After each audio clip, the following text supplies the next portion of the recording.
네, 안녕하세요. 이번 NDC에서 스피카 얼리얼 엔진 4에서 대규모 몬스터가 나오는 PVE 게임을 위한 하이브리드 데디케이트 서버를 발표하게 된 장주환입니다.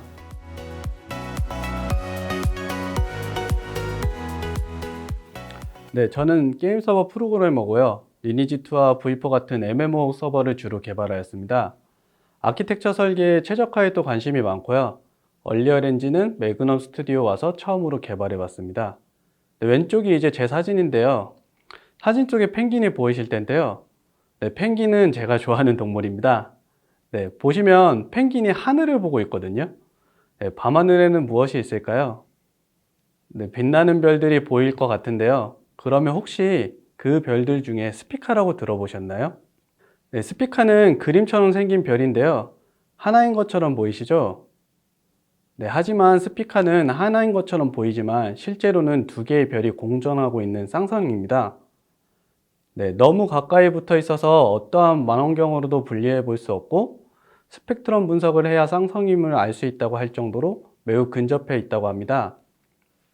네, 제가 뜬금없이 밤하늘을 이야기하면서 스피카라는 별을 소개했는데요. 이 발표를 보면 그 의미를 알 수 있게 됩니다. 네, 이 발표는 저희가 고민했던 문제와 이 문제를 해결하기 위해 만들어진 스피카를 소개하고 그 스피카의 설계 목표와 그 결과를 공유하는 자리입니다. 네, 스피카는 2019년도에 만들어졌습니다. 네, 현재 스피카 버전하고는 다른 부분이 존재합니다. 네, 궁금한 내용은 발표자 소개란에 기재된 메일 주소로 남겨주시면 감사하겠습니다. 네, 이제 스피카 발표를 시작하겠습니다. 네, 발표는 저희가 당면한 상황을 이야기하고요. 상황을 해결하기 위해 문제를 정의했으며 네, 땡땡의 몬스터가 문제라는 것을 알게 되었고 그 문제를 해결하기 위해 만든 하이브리드 시스템인 스피카를 소개하고 그 결과를 공유하는 순서로 진행이 됩니다. 당면한 상황인데요. 네, 저희는 PVE 멀티플레이어 게임을 만들고 싶었고요. 그래서 만들고 싶은 게임은 루트슈터 장르였습니다. 네, 루트슈터라고 하면 FPS 게임의 RPG 요소가 결합된 형태고요. 총을 쏴서 몬스터를 물리치고 나온 아이템을 수집하여 성장시키면서 즐기는 게임입니다. 다음으론 코옵이라고 하여 멀티플레이어로 협력하면서 진행하는 게임을 만들어 보고 싶었는데요. 이러한 두 특징을 가진 대표적인 게임이 디비전이 있습니다. 네, 여기에 더해 저희는 보스 몬스터와 대규모 몬스터의 전투가 있는 게임을 만들어 보고 싶었는데요. 네, 협동하면서 대규모 몬스터 전투라는 대표적인 게임은 월드워지가 있습니다. 네, 저희가 만들어 보고 싶은 게임을 다시 정리하면 여러 사람이 협력하여 대규모 몬스터와 전투를 하고 아이템을 수집하여 성장시키는 게임을 만들어 보고 싶었는데요. 그럼 이러한 게임은 개발은 무엇으로 할까요? 네, 저희는 개발을 얼리얼 엔진으로 택하게 되었습니다. 클라이언트 분들이 익숙하기도 하고 얼리얼 엔진은 포트나이트나 배틀그라운드와 같은 FPS 게임에서 많이 사용하고 있으며 더군다나 데디케이티드 서버라고 하여 별도의 서버를 따로 만들지 않고 얼리얼 엔진만으로 해결할 수 있어서 개발이 편할 것이라고 생각했습니다. 네, 그러나 제가 얼리얼 엔진을 접한 지 3개월밖에 되지 않은 시점이다. 데디케이티드 서버를 해보지 않았는데 괜찮을까? 라는 걱정이 되었고요. 저희가 만들고 싶어하는 게임을 기준으로 서버는 어떤 것을 해야 할지를 생각해 보았습니다. 네, 만들고 싶은 게임은 루트 슈터고 코옵이고 그리고 보스 레이드와 대규모 몬스터 전투가 있는 게임입니다. 네, 그렇다면 서버가 해야 할 것은 무엇일까요? 네, FPS 게임이다 보니까 빠른 반응성이 필요합니다. 또한 총이 어디 맞았는지 제대로 판정하기 위해서는 정교한 액션 처리가 되어야 하고요. 그리고 대규모 몬스터가 전투가 있기 때문에 저희는 몬스터가 많이 나와야 됩니다. 이렇게 되면 서버는 빠른 반응성에 의해 메인 루프를 더 빠르게 돌려야 하고요. 그 결과로는 연산량이 증가합니다. 또한 정교한 액션 처리를 위해서 복잡한 연산이 동반되어야 되고요. 마찬가지로 그 결과 연산량이 더 증가합니다. 네, 물량 또한 마찬가지입니다. 몬스터 수가 증가하면 연산량도 증가되기 때문에 예상하게도 연산량이 더욱더 증가하게 됩니다. 네, 여기서 끝이 아닙니다. 네, 게임을 서비스하려면 많은 유저를 한 서버에 받아야 합니다. 많은 유저를 받기 위해서는 유저뿐만이 아니라 유저가 즐기는 컨텐츠 안에 있는 몬스터들도 같이 많아져야 되는데요. 그렇기 때문에 연산량은 엄청나게 증가하죠. 네, 이렇게나 연산이 많이 필요한 상황에서 얼리어 렌즈는 어느 정도 성능인지 궁금하게 되었고 알아보기로 했습니다. 연산량이 얼마나 되는지 알기 위해 플레이그라운드라는 테스트 프로젝트를 만들었고요. 필드에는 NPC 300마리가 순회하고 있는 상태입니다. 네, 테스트는 데디케이티드 서버를 실행하고 4개의 클라이언트가 접속하는 상황에서 측정하였고요. 측정 프로그램은 얼리어 렌진을 제공하는 프론트엔드를 사용하였습니다. 네, 보시는 영상이 플레이그라운드 화면이고요. 보시다시피 300마리 NPC가 순회하고 있습니다. 네, 지금 보이시는 화면이 얼리얼에서 제공하는 프론트엔드입니다. 보시는 것과 같이 프로파일 정보가 기록되고 기록된 내용을 확인하실 수 있습니다. 네, 이제 측정한 프로파일 결과로 얼리얼 엔진의 성능이 어떤지 알아보려고 하는데요. 네, 알아보기에 앞서 간략하게 얼리얼 엔진의 기본적인 구조를 설명하겠습니다. 얼리얼은 캐릭터나 몬스터의 기본 단위는 액터입니다. 액터는 이동, 애니메이션, 물리, 길찾기 및 AR 같은 연산을 하고요. 이러한 연산 시간을 액터 타임이라고 합니다. 네, 모든 액터들이 순서대로 연산을 하고 전부 다 마치게 되면 해당 시간을 틱타임이라고 합니다. 이렇게 틱타임이 진행되고 나면 액터들의 변경사항을 클라이언트에 보내야 되고 해당되는 시간을 넷 브로드캐스팅 틱타임이라고 합니다. 네, 다른 많은 부분들이 생략되어 있지만 이렇게 간단하게 틱타임과 넷 브로드캐스트 틱타임이 끝나게 되면 1프레임이 흘러갑니다. 네, 이러한 정보를 가지고 이제 측정된 결과를 통해 계산해 봅시다. 네, 프론트엔드로 측정된 결과는 그림처럼 나오는데요. 각각의 항목을 펼쳐보면 자세한 정보가 나옵니다. 네, 프레임 타임이나 게임 엔진 틱, 월드 틱 타임 같은 수치를 보면 비슷한 수치이고요. 결국 월드 틱 타임이 실제로 1프레임에 걸리는 시간입니다. 월드 틱 타임 안에는 여러 항목이 있고 이 중에 틱 타임과 넷 브로드캐스트 틱 타임이 전체의 96.4%를 차지하는 것을 확인할 수 있고요. 이 두 항목의 시간을 액터 기준으로 산출하면 얼리얼 엔진의 성능을 알아볼 수 있을 거라 생각했습니다. 네, 먼저 틱타임을 이용한 계산입니다. 틱타임은 모든 액터의 연산 시간이고요. 해당 시간을 액터의 수로 나누면 액터당 연산 시간이 나오게 됩니다. 이렇게 계산하면 0.0972ms가 나오고요.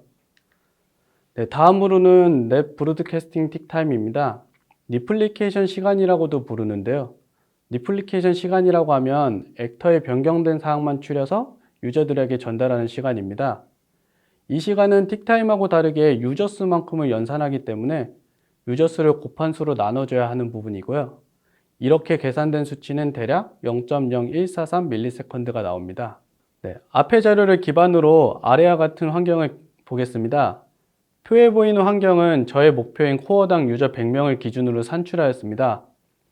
한 채널에 4명의 유저가 진행하고 유저가 각각의 정예 몬스터랑 전투를 하는 상황에서 300마리의 정도의 일반 몬스터가 나오는 환경을 생각하였고요. 네, 그러면 이러한 환경에서 코어당 총 몇 개의 채널이 필요할까요? 네, 정답은 25개입니다. 네, 이제 앞에 계산된 결과를 기반으로 다음과 같은 환경에서 계산해 보겠습니다. 네, 액터 한 명의 소요 시간을 계산하면 연산은 1회 하지만 리플리케이션을 유저 수만큼 하기 때문에 계산 결과 약 0.1544ms가 나옵니다. 이 수치를 유저 4명, 정예 몬스터 4마리, 일반 몬스터 300마리 기준으로 계산하면 47.5552ms가 나오고요. 다시 이 수치를 저희 목표인 100명 기준으로 계산하면 1188.88ms가 나옵니다. 네, 이러한 결과를 정리하면 이렇게 정리할 수 있는데요.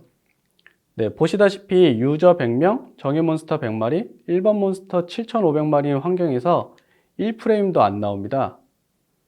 네, 혹시 포트나이트나 배틀그라운드가 몇 프레임인지 아시나요? 네, 해당 게임들은 보통 20에서 30프레임 수준입니다.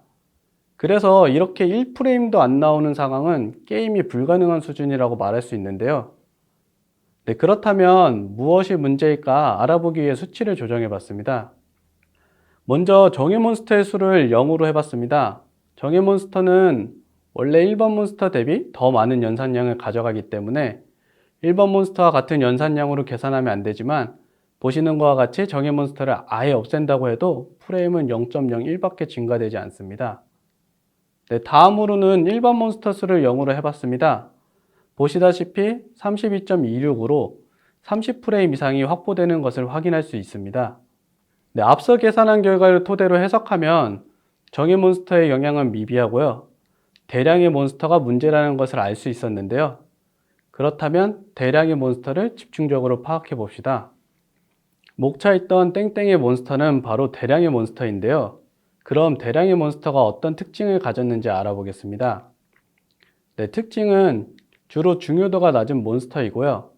AI가 복잡하지 않습니다. 하지만 숫자만큼의 연산을 가져가는 것이 문제인 상황이었고요. 이 문제를 해결하기 위해 기존의 게임에서는 어떠한 해결책을 썼는지 알아보기로 했습니다. 기존의 게임에서의 해결책을 찾아보면 첫 번째로 멀티플레이 게임을 만들지 않는다는 방법입니다. 네, 이러한 방법을 취하고 있는 게임은 데이지곤이 있고요. 그러나 저희 게임은 멀티플레이 게임으로 만들고 싶다 보니 이 방식은 어울리지 않다고 생각했습니다. 네, 다음으로는 P2P로 만드는 방법입니다. P2P는 유저 중 한 명이 방장이 되어서 처리하는 구조를 말하고요. 이러한 방식으로 유명한 게임은 레포대가 있습니다. 그러나 호스트 가능 여부나 방장이 악용할 소지가 있어서 아이템을 수집하고는 저희 게임에서는 채택하기 힘든 방법이라고 생각했습니다. 네, 다음으로는 얼리언 엔진의 강점인 데디케이티드 서버를 만드는 방법입니다. 앞에서 예로 든 포트나이트나 배틀그라운드가 채용하고 있는 방법인데요. 하지만 해당 게임들은 대규모 몬스터가 나오는 게임이 아니기도 하고요. 앞서 계산해 본 결과 얼리언 엔진에서는 대규모 몬스터가 나오는 환경의 게임은 불가능해 보였습니다. 네, 그러던 와중에 월드워지라는 게임을 알게 되었습니다. 네, 월드워지는 얼리언 엔진은 아니지만 데디케이티드 서버를 쓴다는 내용을 알게 되었고요. 관련 자료를 찾아보던 중 이러한 내용을 레딧을 발견하게 됩니다. 해당 내용은 데디케이티드 서버를 다운되면 P2P 서버로 동작되어 계속 게임을 할 수 있다는 이야기로 P2P를 백업 플랜으로 사용한다는 것이지만 제가 생각하는 거는 데디케이티드 서버를 쓰면서 P2P를 같이 사용하자 라는 생각을 들게 되었고 하는 아이디어가 떠오르게 되었습니다. 그래서 대량의 몬스터에 대한 특징을 다시 보게 되었고요. 네, 대량의 몬스터의 특징을 다시 보면 주로 중요도가 낮은 몬스터이고요. AI가 복잡하지 않지만 숫자만큼의 연산을 가져간다 였습니다. 이거를 만약에 클라이언트가 가져간다면 중요도가 낮은 몬스터이기 때문에 보안 이슈가 적을 것이고 AI가 복잡하지 않기 때문에 마이그레이션이 가능합니다. 네, 숫자만큼의 연산을 가져가기 때문에 클라이언트가 처리하면 서버의 연산 부하도 줄어듭니다. 네, 그래서 생각한 것이 데디케이트 서버랑 클라이언트가 같이 쓰는 일종의 하이브리드 시스템을 고안하였습니다. 정의 몬스터는 데디케이트 서버가 연산을 하고 대량의 비중요 몬스터는 클라이언트가 연산을 공유하여 데디케이트 서버의 연산량을 줄이는 것을 목표로 하였습니다. 이 말을 정리하면 서버가 할 일을 클라이언트에게 나눠서 처리하자라는 발상이었고요. 서버와 클라이언트가 어떠한 기준으로 나눠야 되는지를 생각해 보았습니다. 얼리언 엔진은 앞서 말했듯이 액터 단위로 연산을 처리되고 있습니다. 그렇기 때문에 그림과 같이 액터 단위로 할 일을 나눠 처리하여 서버의 연산을 줄이는 걸 목표로 하였습니다. 서버의 연산량을 줄이는 것 외에도 여러 목표를 정했습니다. 당연히 가장 중요한 것은 데디케이티드 서버의 연산을 위임하여 연산량을 줄인다는 목표고요. 엔진 코드가 변경될수록 안정성이 줄고 비용이 증가되기 때문에 엔진 코드의 변경을 최소화하는 것을 목표로 정했습니다. 네, 다음으로는 하이브리드 시스템을 쓰지 않을 때는 기존 시스템과 동일하게 동작하는 것을 목표로 하였고요. 기존 시스템에서 쓰던 대로 쓸 수 있게 만들고 싶었던 것도 목표였습니다. 또 클라이언트가 악용하지 못하게 서버에서는 생성만 가능하게 하고 싶었고요. 마지막으로는 호스트 클라이언트의 연결이 끊어지거나 종료되었을 때 위임된 액터가 자연스럽게 처리되게 하고 싶었습니다. 앞에서 말씀드린 목표를 가지고 개발하던 중 여러 고민들이 생기게 되었고 이와 같은 방법으로 해결했습니다. 얼리언 엔진에 대한 내용이다 보니 간략하게 짚고만 넘어가겠습니다. 엔진 코드를 수정하는 범위를 어디까지 할 것인가 라는 고민은 헤더만 수정하고 플러그인으로 작업하는 것으로 정했습니다. 롤 관리를 어떻게 할 것인가 라는 고민도 데디케이트 서버의 롤을 따른다 라고 정했습니다. 호스트 클라이언트의 생성 및 연결을 어떤 식으로 구성할 것인가 라는 고민도 데디케이트 서버에서 생성 요청을 하고, 그 후에 데디케이티드 서버가 먼저 연결을 시도하고 다른 클라이언트들이 연결을 하는 걸로 정했습니다. 위임의 주체를 어디에 둘 것인가 라는 고민은 데디케이티드 서버만 위임 반환을 할 수 있게 정했습니다. 호스트 클라이언트의 넷모드를 리슨으로 해야 하나 클라이언트로 해야 하나는 고민도 리슨으로 해서 예상 외의 동작이 되는 것보단 클라이언트로 하고 필요한 부분을 여는 방법으로 정했습니다. 호스트 클라이언트로 동작된 클라이언트가 없을 때는 어떻게 해야 하나 라는 고민은 데디케이티드 서버가 전부 담당하게 만들자로 정했습니다. 네, 이렇게 만들어진 것이 스피카입니다. 네, 제가 발표할 때 뜬금없이 스피카를 소개하면서 의미를 알게 될 것이라고 말씀드렸는데요. 네, 하나인 것처럼 보이지만 매우 근접해 있는 쌍성인 듯 서버와 클라이언트가 하나인 것처럼 동작하는 것, 바로 스피카입니다. 네, 스피카가 어떤 식으로 동작되는지 간단한 그림으로 알아보겠습니다. 네, 서버는 하나의 클라이언트를 선정하여 스피카의 실행을 요청합니다. 네, 요청받은 클라이언트는 스피카를 실행하고 서버에게 통보하고요. 통보받은 서버는 해당 클라이언트로 접속을 시도하고 접속에 성공하면 다른 클라이언트들에게도 접속을 요청합니다. 다른 클라이언트들도 접속을 시도하고 이 과정에서 필요하면 홀펀칭도 사용합니다. 서버와 모든 클라이언트가 연결이 완료되면 호스트 클라이언트가 되어서 스피카가 동작할 수 있는 환경이 됩니다. 이 이후에는 서버에서는 액터를 선정하여 호스트 클라이언트에게 위임합니다. 서버에서 위임을 해줄 때에는 액터의 현재 상태 정보나 연산에 필요한 정보를 같이 전달해 줍니다. 호스트 클라이언트는 서버에서 받은 정보를 토대로 해당 액터를 연산을 시작합니다. 이후에 주기적으로 호스트 클라이언트는 액터에 대한 정보를 서버로 전달합니다.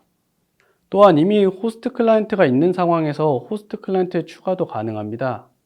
네, 마찬가지 방법으로 서버가 하나의 클라이언트를 선정하고요. 동일한 방법으로 서버가 연결을 진행하고 다른 클라이언트도 연결을 진행해서 스피카 네트워크를 구축합니다. 네, 새로운 호스트 클라이언트에도 서버에서 선정한 것과 마찬가지 방법으로 위임해 줍니다. 네, 다른 상황으로 새로운 클라이언트가 게임에 접속하게 되면 서버는 접속한 클라이언트에게 각각의 호스트 클라이언트에 연결하는 요청을 보냅니다. 네, 요청을 받은 새로운 클라이언트는 각각의 호스트에 연결을 시도하고요. 연결에 성공하면 위임된 액터들에 대한 정보를 받아볼 수 있게 됩니다. 네, 이와 별도로 클라이언트가 종료될 때에는 각각의 호스트 클라이언트들도 연결 종료를 감지하고 각자 종료 처리를 합니다. 네, 보시는 상황에서 호스트 클라이언트 1이 종료되면은 서버가 이를 감지하고 위임된 액터를 다른 호스트 클라이언트로 양도합니다. 네, 다음 상황에서는 호스트 클라이언트 2가 종료되면은 이제 더 이상 호스트 클라이언트가 없기 때문에 서버는 해당 액터를 반환시켜 서버가 처리합니다. 네, 다음으로는 스피카의 주요 기능을 정리한 페이지로 전체를 설명하지 않고 간략하게 설명하고 넘어가겠습니다.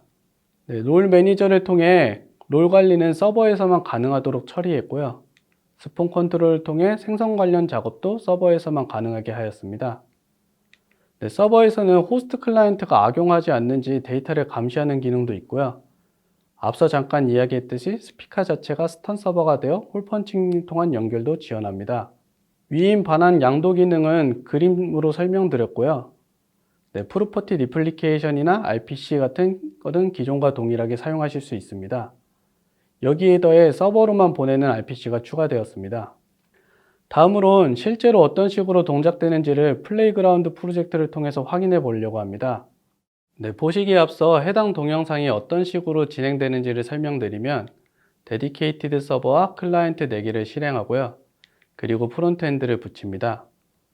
명령어를 통해서 스피커를 실행시키는데 여기서는 총 4번을 쳐서 각각의 클라이언트가 호스트 클라이언트가 되도록 실행시키고요.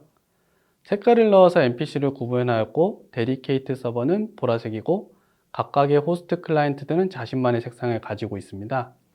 네, 여기서는 각각이 빨간색, 주황색, 노란색, 초록색이고요. 위임 명령어를 쳐서 300마리의 몬스터가 4개의 클라이언트에게 각각 분배되어 색상이 변하는 것을 확인하실 수 있고요. 클라이언트를 강제로 종료해서 이것 또한 색상이 변경되는 것을 확인하실 수 있습니다. 또한 새로운 클라이언트를 접속해서 제대로 보여지는지 확인하고요. 마지막으로 프론트엔드를 통해 프로파일링 결과를 보게 됩니다. 이제 동영상을 보겠습니다. 네, 먼저 데디케이트 서버를 실행시키는 장면이고요. 네, 지금 보시듯이 이때 프론트엔드를 연결해 줍니다. 지금이 이제 프론트엔드가 연결된 화면이고요. 다음으로는 클라이언트를 실행시키는데 큰 화면 1개와 작은 화면 3개를 실행시켜서 배치시켜 줍니다.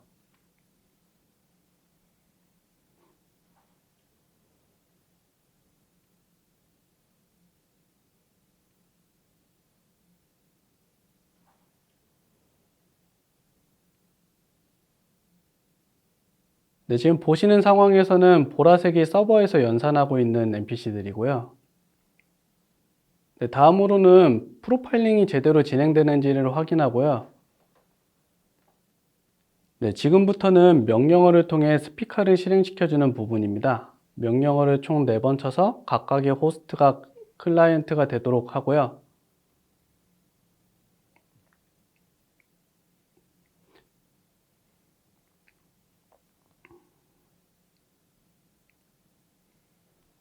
네, 이제 위임 명령어를 실행해서 색깔이 변경되는 것을 확인하실 수 있습니다.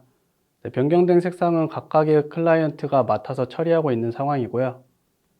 네, 이후에는 클라이언트를 이렇게 종료해서 색상이 사라지는 것을 확인하시면 됩니다.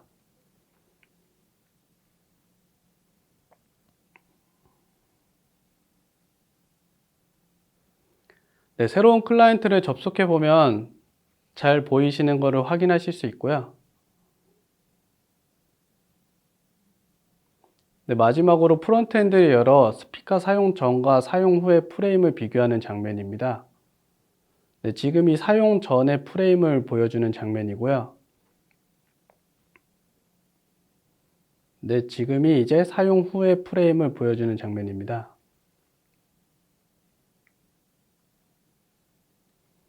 네, 결론에 앞서 이제까지 내용을 잠깐 요약하고 넘어가겠습니다.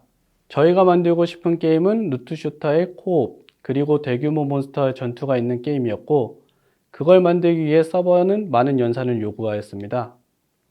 네, 여기에 더해서 많은 유저를 받기 위해서 더 많은 연산량을 요구하였고요. 이 상황에서 얼리얼 엔진에서는 어느 정도 성능이 나오는지 프로젝트를 만들어 측정해 봤습니다.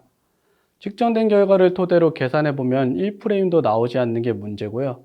문제의 원인이 무엇인지 찾아봤고 대량의 몬스터가 문제인 것을 알게 되었습니다. 대량의 몬스터에 대한 문제를 기존 게임에서 해결책을 보는 도중 월드워질의 레딧을 통해 아이디어를 얻게 되었고 데디케이티드 서버와 클라이언트가 같이 협업하는 하이브리드 시스템을 생각합니다. 하이브리드 시스템에 대한 내용을 정의하였고 서버와 클라이언트가 하나인 것처럼 동작하는 스피커를 만들었습니다. 스피커를 여러 가지 방법으로 소개시켜 드렸고 이제 결론입니다. 스피커를 사용한 후 결과를 분석하면 잘 안 보이시겠지만 틱을 처리하는 부분에 플레이어 정보만은 있는 것을 확인할 수 있습니다. 이 말은 NPC 처리가 없다라는 것이고요. 그래서 스피커를 사용해 위임한 NPC의 연산 시간은 0이고요. 마찬가지로 리플리케이션 시간도 0입니다. 네, 해당 내용을 도표를 넣어서 보면 다음과 같이 위임한 NPC의 틱 시간이나 리플리케이션 시간이 없는 것을 확인하고요. 네, 이를 토대로 7,500마리의 일반 몬스터를 전부 위임한다면 데디케이트 서버의 프레임은 0.84에서 32.36으로 3,840% 상승한다는 기대감을 가지게 됩니다. 네, 엄청난 기대감에 부풀었지만 그러나 이론과 현실의 벽은 존재하였습니다. 네, 이유는 두 가지였습니다. 첫 번째로는 넷 틱타임의 존재입니다. 네, 틱타임과 넷 브로드캐스팅 틱타임이 전체 비중의 96.4%를 차지할 때는 큰 수치는 아니었지만 지금처럼 스피커를 통해 해결한 후에는 영향도가 크게 증가하였습니다. 또한 서버도 호스트 클라이언트 기준으로는 클라이언트이기 때문에 액터의 정보를 받아서 처리하는 연산이 추가되었습니다. 이 시간은 스피커의 주기 설정을 통해서 조절이 가능하지만 프로파일 당시에는 설정하지 않았습니다. 그러면 실제로 얼마나 좋아졌는지 확인해 볼까요? 보시는 것과 같이 스피커를 사용 전에는 48.6ms였고 사용 후에는 4.5ms가 되었습니다. 이걸 정리하면 이렇게 정리할 수 있고요. 틱타임, 넷 브로드캐스팅 틱타임, 월드 틱타임을 스피커 사용 전을 상대적으로 1로 놓고 비교하면 틱타임은 19.7배 향상되었습니다. 넷 브로드캐스팅 틱타임은 7.2배 향상되었고요. 중요한 월드 틱타임은 10.8배로 약 11배 향상되었습니다. 결론입니다. 서버 성능은 약 11배 정도 향상되었습니다. 여기서 우려되는 부분이 줄어든 서버의 연산만큼 클라이언트가 가져갔으니 클라이언트들의 연산 비용이 엄청나게 증가되는 거 아닌가라는 부분인데요. 실제로 클라이언트의 연산 보안은 8%밖에 증가되지 않았습니다. 다음으로 목표 대비 얼마나 달성되었는지를 확인해 보겠습니다. 먼저 서버의 연산을 위임하여 연산량을 줄인다. 이것은 약 11배라는 놀라운 수치를 기록하여 달성하였고요. 엔진 코드 변경을 최소화한다. 이 부분은 플러그인으로 작업하고 헤더만을 수정하는 것이 목표였으나 사용 편의성 때문에 actor.cpp 내용을 수정하여 달성되지 못하였습니다. 기존의 동작 구조가 유지되어야 한다는 부분은 스피커가 플러그인으로 제작되었기 때문에 사용하지 않을 땐 기존 동작 구조 그대로 동작되었기에 달성되었고요. 사용하기 쉽게 만든다는 부분도 프로퍼티 리플리케이션이나 RPC 처리가 기존과 동일한 방식으로 동작되기 때문에 달성되었습니다. 생성된 관련된 작업은 서버에서만 가능하게 한다는 부분도 액터에 할당된 GUID 값을 서버에서만 관리하여 서버에서만 생성이 가능함으로 달성되었고요. 마지막으로 호스트 클라이언트가 죽을 경우 처리가 자연스럽게 이루어지게 만든다는 부분도 양도 처리를 통해서 넘겨주거나 양도할 대상이 없으면 서버가 가져가서 처리하기 때문에 달성되었습니다. 스피커 하나인 것처럼 여정은 계속됩니다. 이상으로 발표를 마치겠습니다. 감사합니다.